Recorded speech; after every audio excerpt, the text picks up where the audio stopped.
I almost lost my life at 35,000 feet. As the cabin lights flickered, Heather Richardson's fingers slammed into my throat. One moment, I was reviewing the final figures for a $250 million loan on my tablet. Next, I was scrabbling against her grip, gasping for air in Seat 2D of Lufthansa's A380. 10 minutes later, the FAA would yank SkyConnect's entire lending license. What would you do if your breath and your company's future were ripped away mid-flight? I'm Henry Hank Williams, 60, CEO of SkyConnect Finance. After 4 decades in banking and fintech, I've weathered black swans, bear markets, and boardroom backstabbing, but never a flight attendant's chokehold.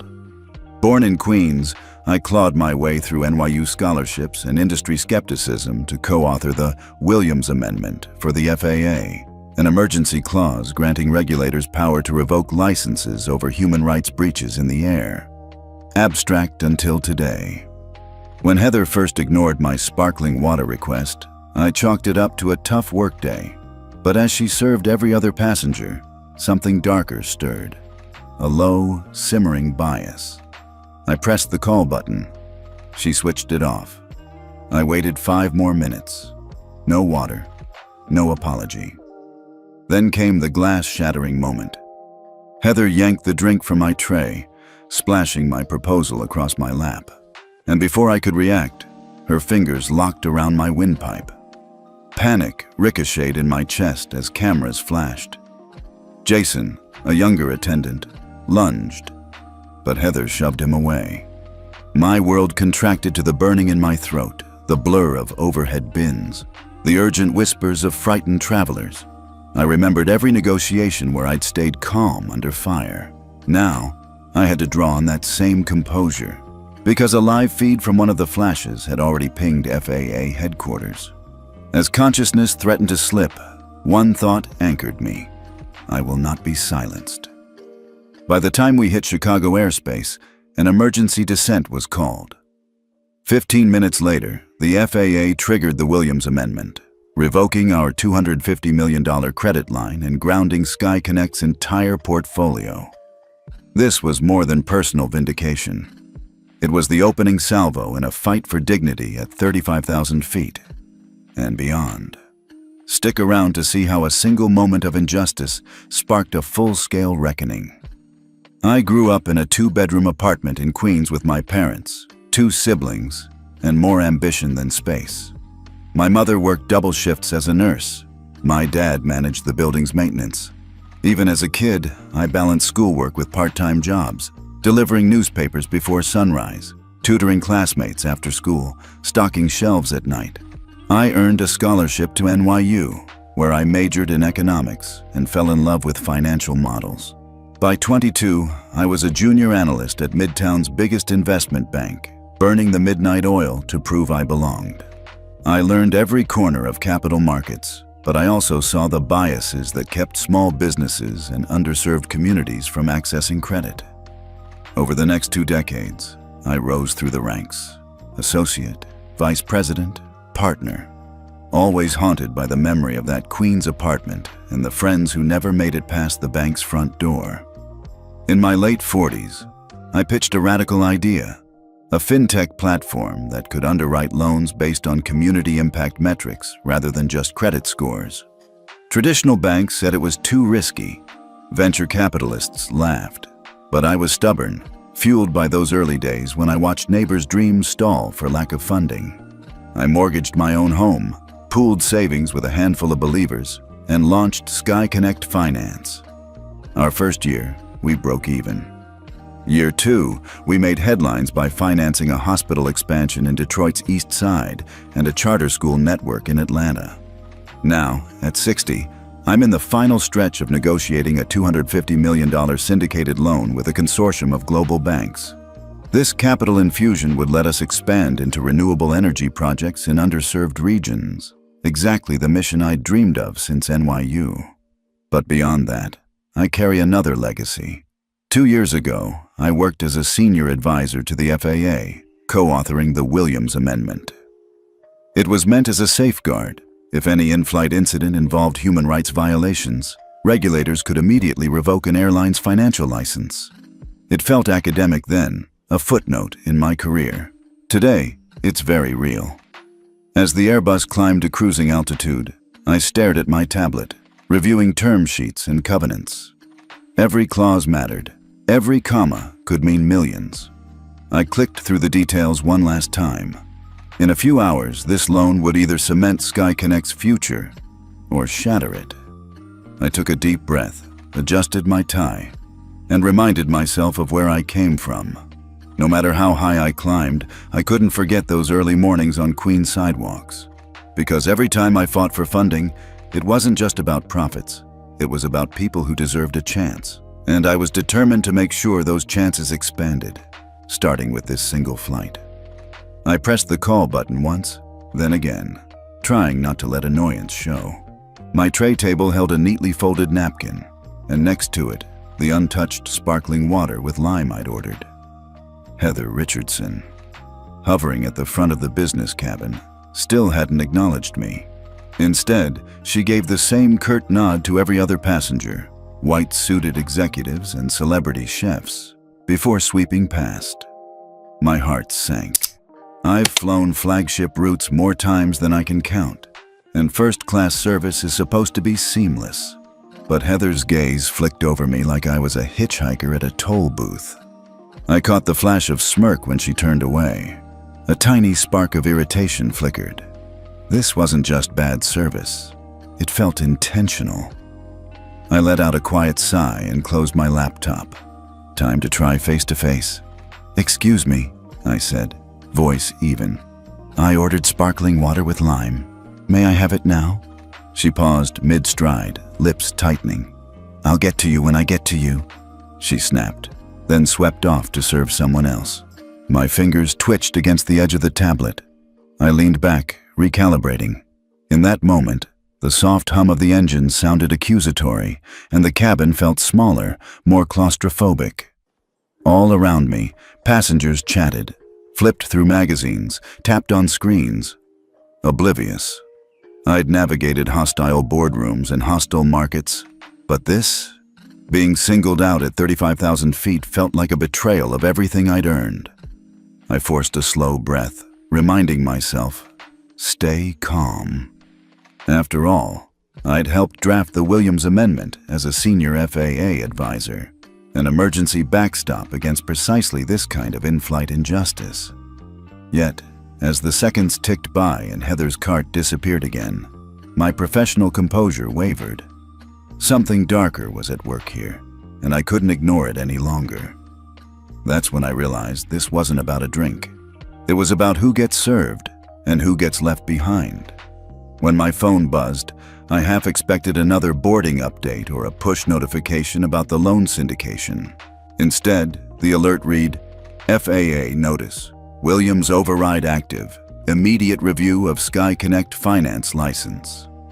My breath hitched. I stared at that screen as the cabin's murmur swelled back around me. It wasn't a mistake or a typo. The FAA had indeed triggered the clause I'd helped write 2 years ago, an emergency protocol empowering regulators to revoke financial licenses in cases of in-flight human rights violations. Abstract legal theory until now. My mind flashed to Washington, D.C., where I'd sat in a sterile conference room, whiteboard scrawled with flow charts, arguing that no one should ever face injustice at 35,000 feet without recourse. Colleagues had dubbed my proposal the Williams Amendment on a lark, but I'd pressed them. If an airline employee assaulted a passenger, there must be teeth behind the policy. Today, those teeth had bitten back. I closed my eyes, picturing Heather's smug face and the sharp angle of her elbow as she shoved Jason aside. The image stung like salt in a wound, but hidden beneath that sting was something else. Leverage. A power I never imagined I'd wield from my seat. Around me, passengers swapped uneasy glances as news tickers on personal screens flipped to Breaking, FAA revokes SkyConnect lending license under Williams override. I could almost see the ripple of disbelief. Executives who'd watched me negotiate million-dollar deals on CNBC now realizing their own credit lines were at risk. Emotion crashed through me in waves. First, vindication. Justice served cold from the very agency I'd advised. Then, a flash of caution. This wasn't just about retribution. It was about responsibility. If I used this clause carelessly, I risked harming countless small businesses counting on SkyConnect's capital. I set my tablet aside and took a steadying breath, eyes scanning the cabin. Jason hovered nearby. Guilt and relief wrestled on his face. Heather's triumphant look had vanished, replaced by pale fear as she grasped her mistake. I leaned forward, gathering my composure. This was more than a clause on paper.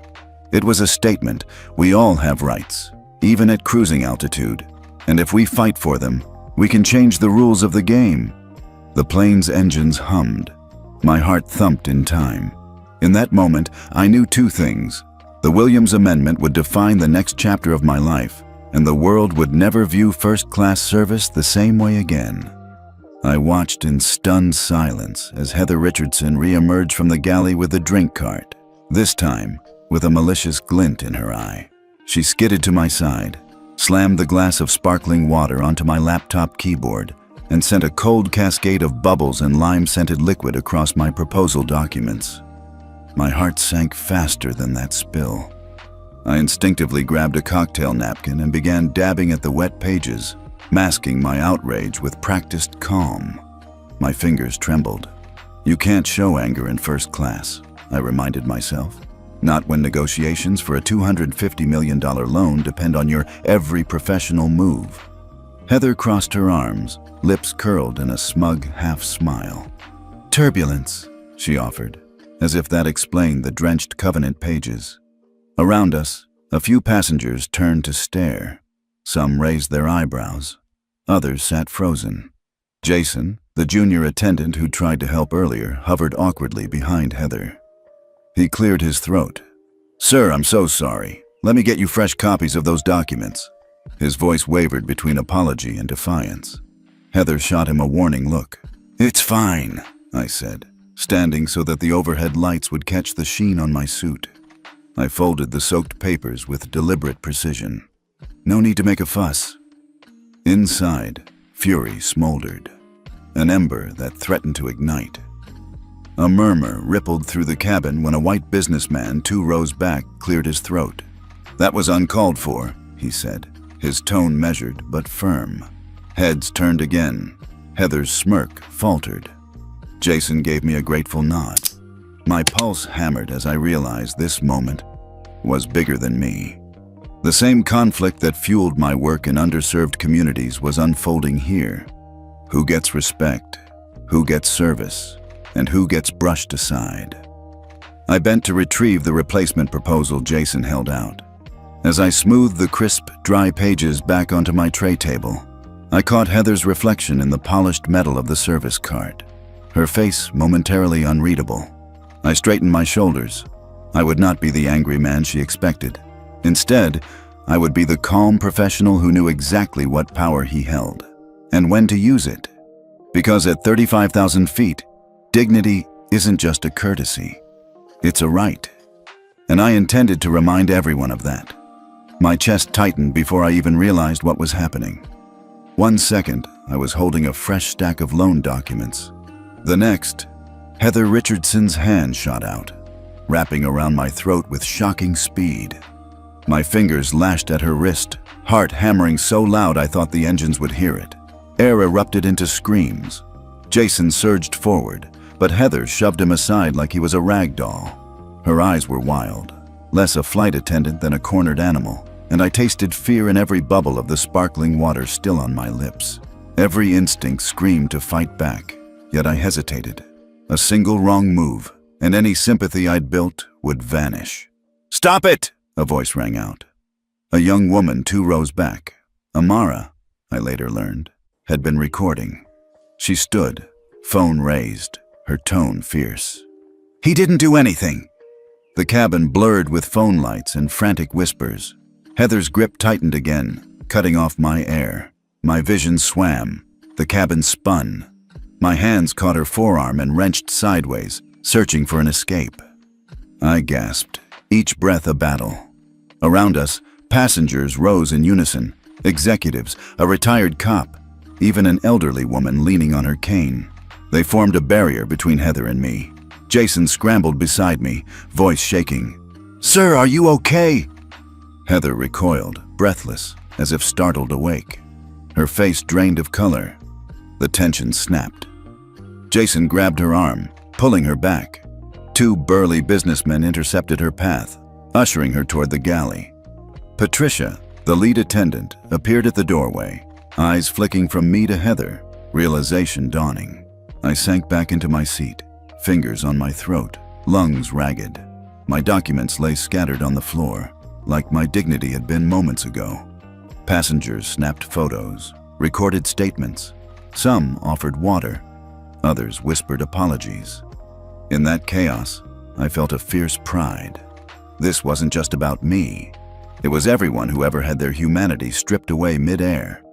As the hum of solidarity rose in the cabin, I tapped out a silent vow.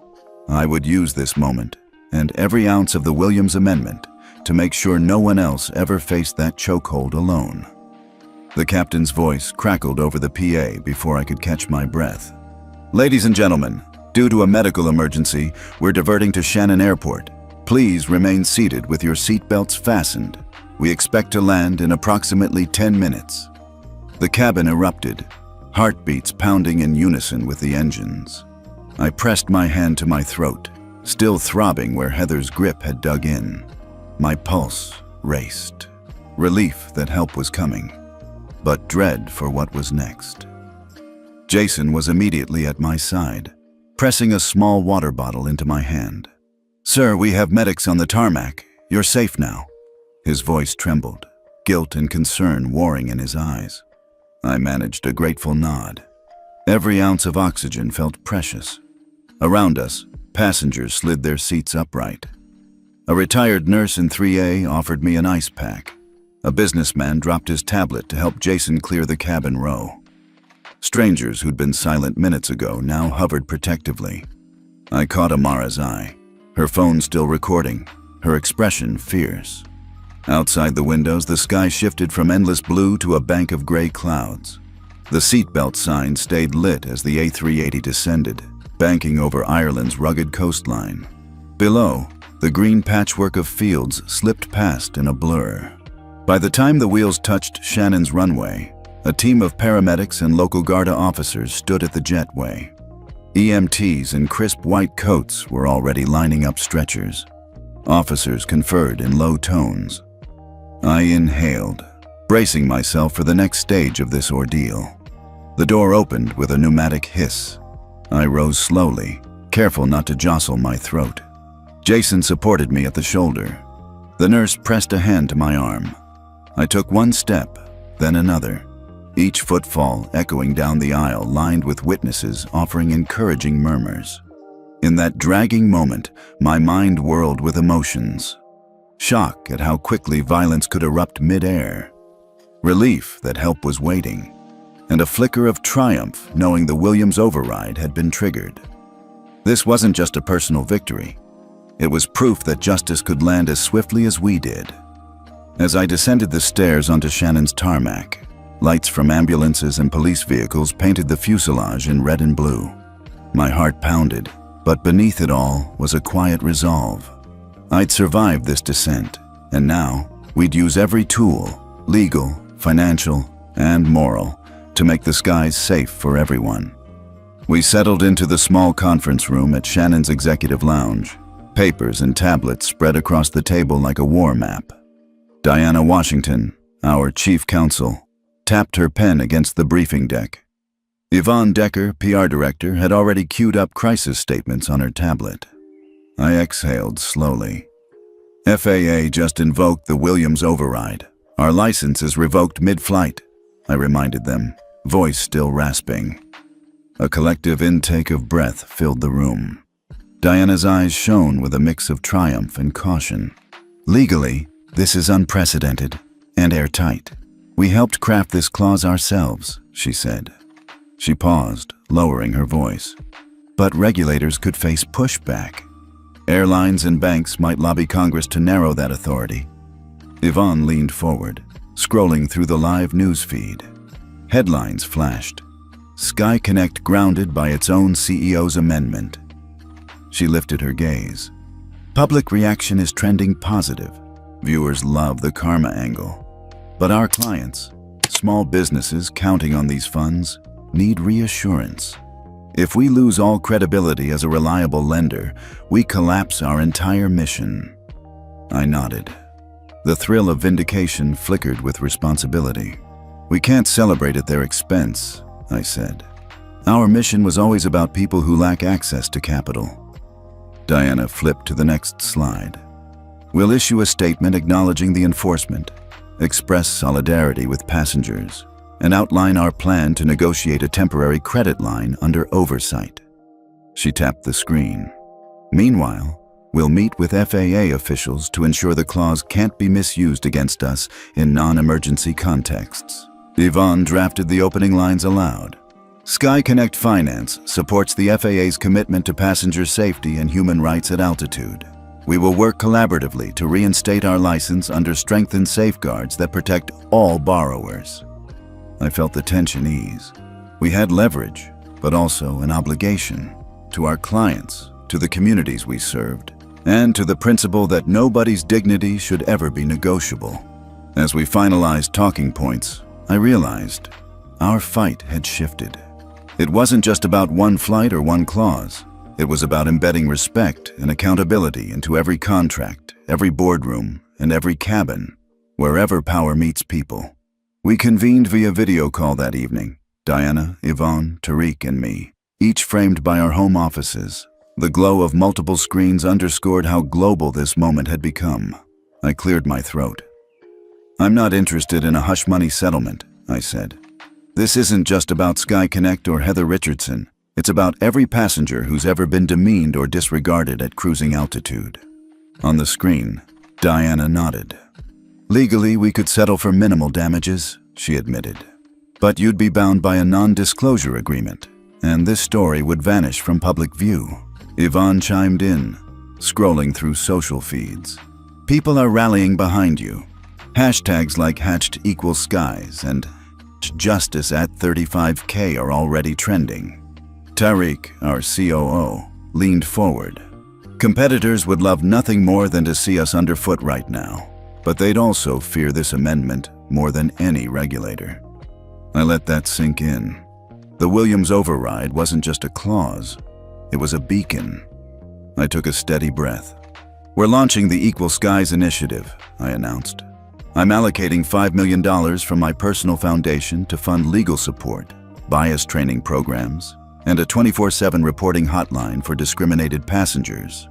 There was a beat of stunned silence, then Diana's voice. "That's bold." "It's necessary," I replied. "Sky Connect will share our data on in-flight discrimination. Totally transparent. We'll partner with civil rights groups and airlines committed to real change." Yvonne's eyes lit up. "This will reshape the narrative. You won't just be the CEO who fought back. You'll be the leader creating a lasting solution." On the call, I saw determination mirrored on every face. We weren't just weathering a crisis. We were defining a movement. As I signed off, I felt a surge of purpose. The Equal Skies initiative wasn't just a PR strategy. It was the fulfillment of a promise I'd made long ago. That dignity at 35,000 feet would never again be negotiable. My inbox blew up with briefings from every corner. Lufthansa's legal team had launched a full-scale smear campaign.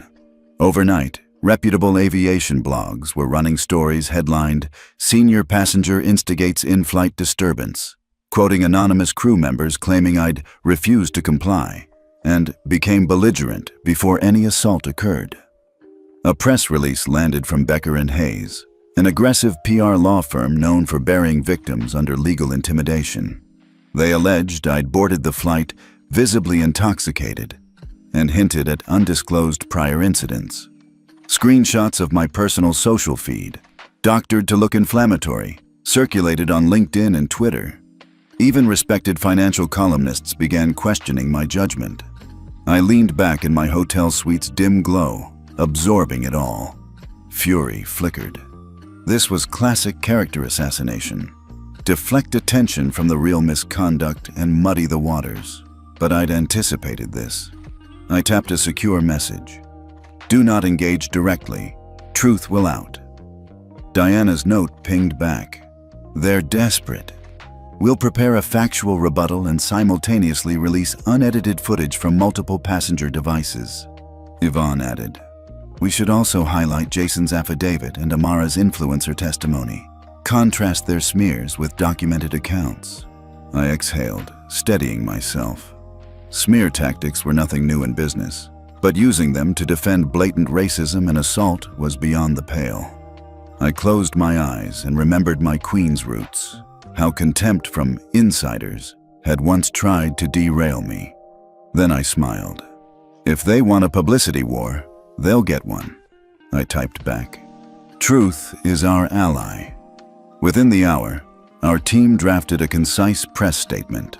Lufthansa's allegations are categorically false. Multiple independent witnesses, video recordings, and medical reports confirm the sequence of events. We stand by our eyewitness accounts and demand an immediate retraction of these defamatory claims. As we hit send, a fresh wave of clarity washed over me. This wasn't just a corporate spat. It was the same fight for dignity that had fueled every step of my career. And now, the world was watching which side chose integrity. I scheduled the live stream for prime time, 8 p.m. New York, when both Wall Street and social feeds are buzzing. The broadcast window showed my face beside two familiar frames. Jason, the young flight attendant, and Amara, the influencer whose footage first exposed the assault. The on-air chyron read, Live. Sky Connect CEO Henry Williams with key witnesses on in-flight assault. The moderator's voice echoed in my earpiece. Mr. Williams, thank you for joining us, alongside Jason and Amara. Let's begin with Jason. What did you see? Jason cleared his throat, posture straight. I saw Heather Richardson grab Mr. Williams's throat after he simply asked for his drink. I tried to intervene, and she pushed me away. I have a sworn statement and video from my station camera. He nodded toward the second frame. His phone displayed the time-stamped clip. Amara leaned in next. I've recorded hundreds of incidents, but this one was unmistakable. He's calm, composed, and unarmed. The assault was unprovoked. I uploaded unedited footage to my channel. Immediately. Her screen showed view counts climbing past 1 million in real time. The moderator turned to me. Mr. Williams, what does this mean for Sky Connect's future? I inhaled, steadying my voice. It means accountability isn't optional. Those videos were the catalyst for the Williams override, revoking our $250 million credit line mid-flight. But it also proved that when you document the truth, justice can't be denied. Comments scrolled up. Truth wins. CEO stands up for all of us. Meant equal skies. A financial analyst chimed in. Wall Street tends to punish controversy. How will investors react? I smiled. Investors respect integrity. We'll rebuild stronger, with transparency, with equal access to credit for everyone, and with the knowledge that dignity matters at every altitude. As the stream ended, the final graph popped up. Sky Connect's real-time stock tickers rebounding. In that moment, I realized, truth wasn't just our defense. It was our most powerful asset. 6 months later, I stood at the podium of the International Aviation Equity Summit in Washington, D.C., the Equal Skies Initiative banner towering behind me. The room was packed. Airline executives, policymakers, civil rights leaders, all here because we refused to let one mid-air injustice become forgotten. I closed my eyes, recalling that moment in Seat 2D when Heather Richardson's grip nearly stole my breath. Today, that fear had transformed into purpose. The FAA had baked Williams override reporting requirements into regulatory policy, mandating all airlines to submit quarterly human rights compliance data. 15 major carriers had already signed our voluntary charter, pledging transparent incident reporting and rigorous bias training. I opened my eyes and scanned the audience. In the front row sat Amara and Jason, my unexpected allies, smiling proudly. I took a steadying breath. "Dignity at 35,000 feet should never be negotiable," I began, voice firm. "Because of your partnership, we've reduced reported in-flight discrimination by 32% across participating airlines. More importantly, we've built the mechanisms to track, to learn, and to improve." Applause rippled through the hall. I continued. SkyConnect Finance has appointed new leadership, committed to embedding equity into every underwriting decision. Our data shows that lending to underserved entrepreneurs has increased by 45%, proving that fairness and profitability go hand in hand.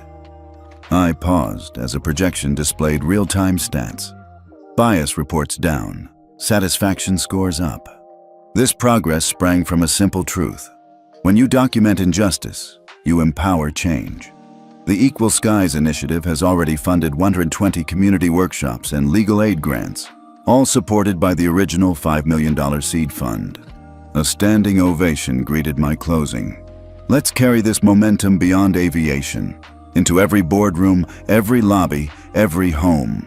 Because when we refuse to accept indignity, we redefine what's possible. As I stepped off stage, I felt a quiet satisfaction and a stirring hope. This wasn't just a victory for one CEO. It was a turning point for every traveler who demands respect. And our journey toward true equity was just beginning. If you saw someone being treated unfairly on a flight like Hank was, what would you do first? Drop your answers in the comments below. I want to hear your stories.